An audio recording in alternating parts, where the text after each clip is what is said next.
नमस्कार दर्शक बंधु पूर्व पक्ष प्रस्तुत देश दर्पण को आपण मानू मु परशुराम दास स्वागत करुछि।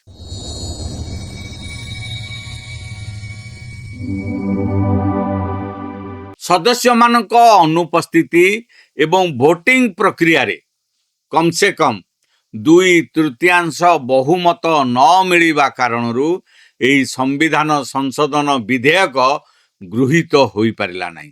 तेणु एही बिल उपरे आगकू कौनसी कार्यानुष्ठान ग्रहण करा जाई परिबो नहीं।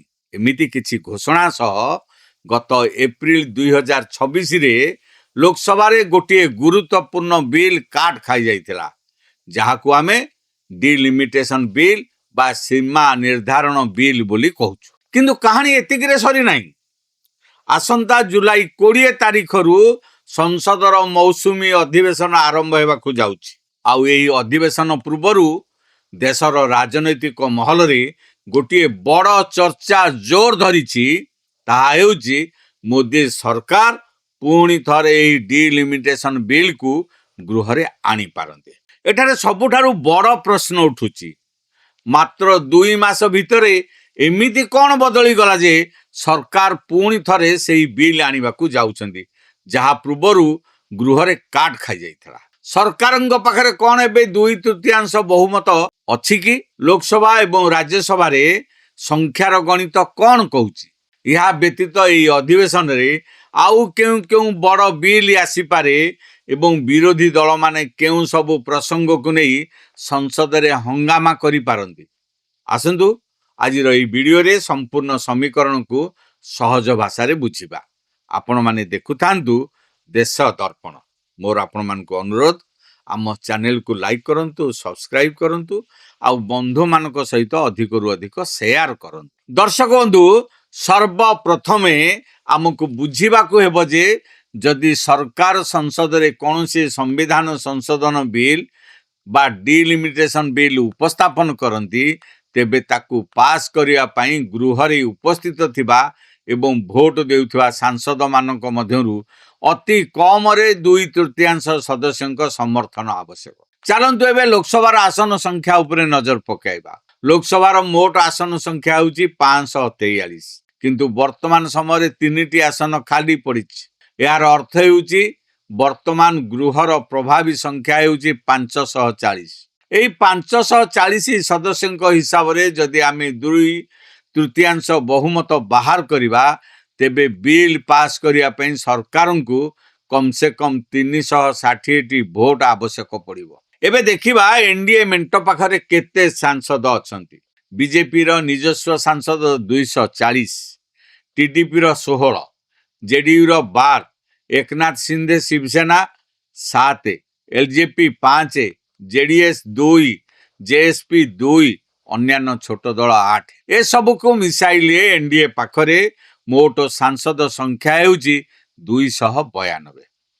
किंतु निकट रे राजनीति रे गोटे बड़ उलट पालट देखिबा को मिलिछि। टीएमसी रो 20 जन सांसद दल रु अलगा होई एनसीपीआई रे शामिल होइछन्ती।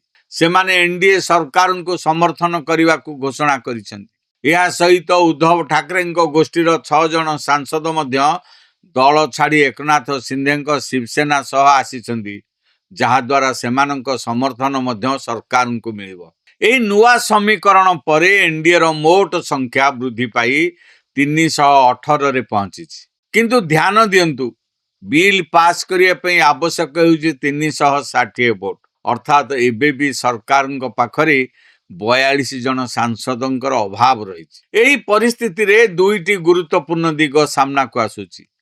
प्रथम कथा हला, संविधान अनुଯାयी गृह रे सही समय उपस्थित थिबा एवं भोट देउथिबा सांसद मानकर 2/3 बहुमत दरकार। गत 2 मास पूर्वे जेतेबेले ई बिल आसीथिला, सेतेबेले प्राय 1 दर्जन रु अधिक सांसद गृह रे अनुपस्थित थिले। जदि एथर मध्यम भोटिंग समय विरोधी दलर किछि सांसद गृह रे अनुपस्थित रुहंती बा वॉकआउट करि जांती, तेबे बहुमत पई आवश्यक संख्या 360 रु कमी जिवो। सरकार गो पई बिल पास करिबा सहज हो जाई पारे। द्वितीय बड़ संभावना हेउची डीएमके दल को नहीं। ଗତ ଥର ଯେତେବେଳେ ଏଇ ବିଲ୍ ଆସିଥିଲା ସେତେବେଳେ ଡିଏମକେ ବିରୋଧୀ ଇଣ୍ଡି ମେଣ୍ଟର ସହିତ ଥିଲା। ତାଙ୍କ ପାଖରେ 22 ଜଣ ସାଂସଦ ଅଛନ୍ତି। ଡିଏମକେର ସବୁଠାରୁ ବଡ଼ ଦାବି ଥିଲା ଯେ ବର୍ତ୍ତମାନ ରାଜ୍ୟଗୁଡ଼ିକର ଯେତିକି ଆସନ ଅଛି ସେହି ଅନୁପାତରେ ସିଧାସଳଖ 50% ଆସନ ବୃଦ୍ଧି କରାଯାଉ। ଗତ ଥର ସରକାର ଏହି ପ୍ରତିଶ୍ରୁତି କେବଳ ମୌଖିକ ଭାବେ ଦେଇଥିଲେ, କିନ୍ତୁ ଯଦି ଏଥର ସରକାର ଏହି ସର୍ତ୍ତକୁ ବିଲ୍ର ଲିଖିତ ଦଲିଲରେ ସାମିଲ କରିଦିଅନ୍ତି ତେବେ ହୋଇପାରେ ଡିଏମକେ ସରକାରଙ୍କୁ ସମର୍ଥନ କରିଦେବ। ଯଦି ଏମିତି ହୁଏ ତେବେ ବିଲ୍ ପାସ୍ ହେବାରେ ଆଉ କୌଣସି ବାଧା ରହିବ ନାହିଁ। ଏବେ ଆସନ୍ତୁ ଉଚ୍ଚ ସଦନ କଥା ଅର୍ଥାତ୍ ରାଜ୍ୟସଭା କଥା ବୁଝିବା।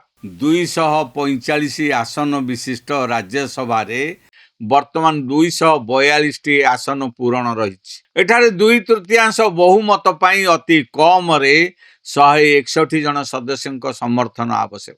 କିନ୍ତୁ ବର୍ତ୍ତମାନ ଏନଡିଏ ସପକ୍ଷରେ ମାତ୍ର 151 ଜଣ ସଦସ୍ୟ ଅଛନ୍ତି। ଅର୍ଥାତ୍ ରାଜ୍ୟସଭାରେ ମଧ୍ୟ ସରକାରଙ୍କୁ 11ଟି ସିଟର ଅଭାବ ପଡୁଛି। ଏଭଳି ପରିସ୍ଥିତିରେ ଡିଏମକେ, ୱାଇଆରସିପି ଓ ବିଜେଡି ଭଳି ଦଳଗୁଡ଼ିକର ଆଭିମୁଖ୍ୟ କ'ଣ ରହୁଛି? ସେମାନେ ବିଲ୍କୁ ବିରୋଧ କରୁଛନ୍ତି, ସମର୍ଥନ କରୁଛନ୍ତି ନା ଗୃହରେ ଅନୁପସ୍ଥିତ ରହୁଛନ୍ତି, ତାହା ଦେଖିବା ବେଶ ଗୁରୁତ୍ୱପୂର୍ଣ୍ଣ ହେବ। ବର୍ତ୍ତମାନ ଆପଣମାନେ ଭାବୁଥିବେ ସରକାର ଏହି ଡିଲିମିଟେସନ ବିଲ୍ ପାଇଁ ଏତେ ପରିଶ୍ରମ କାହିଁକି କରୁଛନ୍ତି? ଏହା ପଛର ସବୁଠାରୁ ବଡ଼ କାରଣ ହେଉଛି 33% ମହିଳା ସଂରକ୍ଷଣ ବିଲ୍। ଏହି ଐତିହାସିକ ଆଇନକୁ ଦେଶରେ ଲାଗୁ କରିବାକୁ ହେଲେ ସଂସଦରେ ଆସନ ସଂଖ୍ୟା ବଢ଼ାଇବାକୁ ପଡ଼ିବ ଏବଂ ଆସନ ସଂଖ୍ୟା ବଢ଼ାଇବା ପାଇଁ ସୀମା ନିର୍ଦ୍ଧାରଣ ବା ଡିଲିମିଟେସନ ପ୍ରକ୍ରିୟା ଶେଷ କରିବା ନିହାତି ଜରୁରୀ। ତେଣୁ ସରକାର ଏହି ବିଲ୍କୁ କେମିତି ବି ହେଉ ପାସ୍ କରାଇବାକୁ ଚାହୁଁଛନ୍ତି। ଏହି ମୌସୁମୀ ଅଧିବେଶନରେ କେବଳ ଡିଲିମିଟେସନ ବିଲ୍ ନୁହେଁ, ବରଂ ଆଉ ଏକ ବଡ଼ ବିଲ୍ ଆସିବାର ସମ୍ଭାବନା ରହିଛି ଯାହା ଦେଶର ରାଜନୀତିରେ ନିଆଁ ଲଗେଇ ଦେଇପାରେ। ଏହା ହେଉଛି 130ତମ ସମ୍ବିଧାନ ସଂଶୋଧନ 2025 ବିଧେୟକ।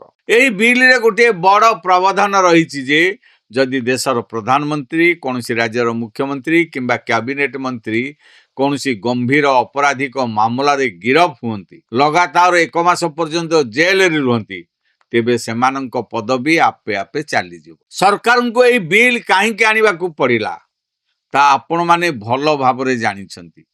ଆମ ଦେଶରେ ଅରବିନ୍ଦ କେଜରିୱାଲଙ୍କ ଭଳି ନେତା ମଧ୍ୟ ଅଛନ୍ତି, ଯିଏ ଅନେକ ମାସ ଜେଲରେ ରହିବା ପରେ ବି ମୁଖ୍ୟମନ୍ତ୍ରୀ ପଦରୁ ଇସ୍ତଫା ଦେଇନଥିଲେ। ପୂର୍ବରୁ ଦେଶରେ କେବେ ଏମିତି ପରିସ୍ଥିତି ଆସିନଥିଲା, କାରଣ ସାଧାରଣତଃ ନୈତିକତା ଦୃଷ୍ଟିରୁ ମୁଖ୍ୟମନ୍ତ୍ରୀମାନେ ଜେଲ୍ ଯିବା ପୂର୍ବରୁ ଇସ୍ତଫା ଦେଇଦିଅନ୍ତି। କିନ୍ତୁ କେଜରିୱାଲଙ୍କର ଏହି ଆଭିମୁଖ୍ୟ ପରେ କୋର୍ଟକୁ ମଧ୍ୟ କହିବାକୁ ପଡ଼ିଥିଲା ଯେ ଜେଲରୁ ସରକାର ଚଳାଇବା ନୈତିକ ଭାବେ ଭୁଲ ହୋଇପାରେ, କିନ୍ତୁ ମୁଖ୍ୟମନ୍ତ୍ରୀଙ୍କୁ ପଦରୁ ହଟାଇବା ପାଇଁ ସମ୍ବିଧାନରେ ଏମିତି କୌଣସି ନିର୍ଦ୍ଦିଷ୍ଟ ଆଇନ ନାହିଁ। ଏହି ଆଇନଗତ ଦୁର୍ବଳତାର ସୁଯୋଗ ଯେମିତି ଆଗକୁ କେହି ନ ନେବେ, ସେଥିପାଇଁ ଅଗଷ୍ଟ 2025ରେ ଗୃହମନ୍ତ୍ରୀ ଅମିତ ଶାହ ଏହି ବିଲ୍କୁ ଲୋକସଭାରେ ଆଣିଥିଲେ। ସେତେବେଳେ ବିରୋଧୀଙ୍କ ପ୍ରବଳ ବିରୋଧ ଯୋଗୁଁ ଏହାକୁ ଜେପିସି ବା ମିଳିତ ସଂସଦୀୟ କମିଟି ପାଖକୁ ପଠାଇ ଦିଆଯାଇଥିଲା। ଏବେ ଚର୍ଚ୍ଚା ହେଉଛି ଯେ କମିଟି ଖୁବ୍ ଶୀଘ୍ର ନିଜ